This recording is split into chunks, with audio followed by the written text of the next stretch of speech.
The statements we're about to show you are from the Holy Quran, and is said to be the official, unchanged, pure word of God, revealed over 1400 years ago. Claiming to be the word of God is a heavy statement, and without proof, or if a single contradiction is found within the book, the apparent word of God will be proven false. So without further ado, let's put the book to the test.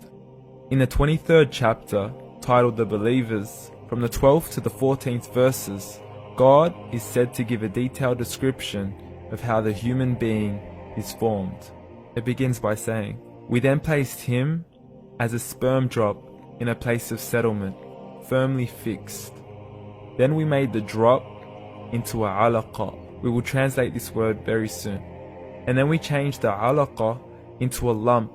Then we made out of that lump into bones. And then we clothed the bones with flesh. Then we caused him to grow and come into being and attain the definitive human form." In the 21st century, we can now safely say that this verse is clearly describing the process of human development in correct chronological order. However, what we should be paying attention to in particular is the second stage, referring to the development of the embryo. The specific word used to describe the embryo in this verse is the word alaqa.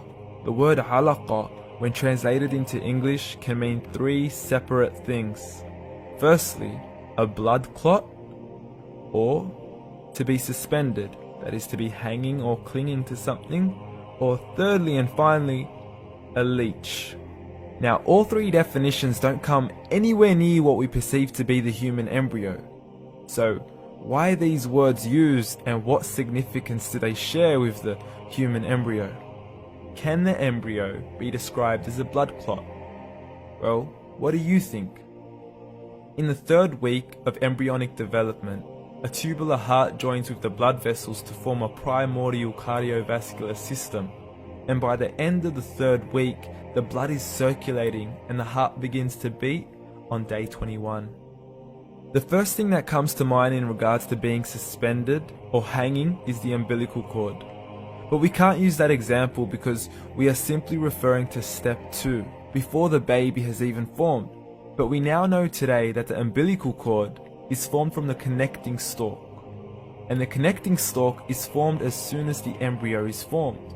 The embryo's connecting stalk has even been described by John Allen and Beverly Kramer as an object to suspend the developing embryo in the extra-embryonic column.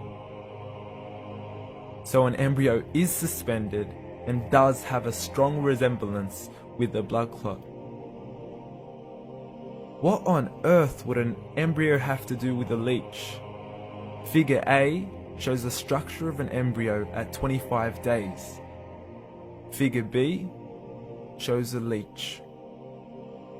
Now please note once again that the embryo in this stage is no greater than the size of a kernel of wheat. This is an X-ray of the embryo at 22 days.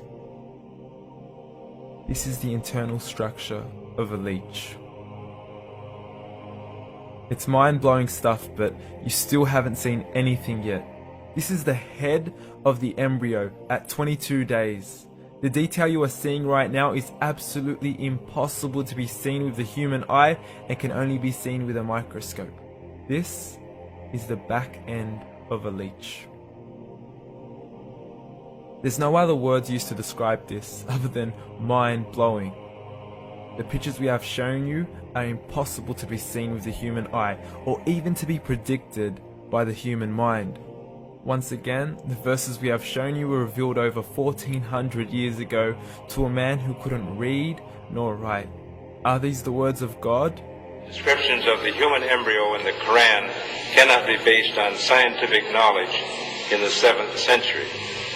The only reasonable conclusion is that these descriptions were revealed to Muhammad from God, from God, from God, from God.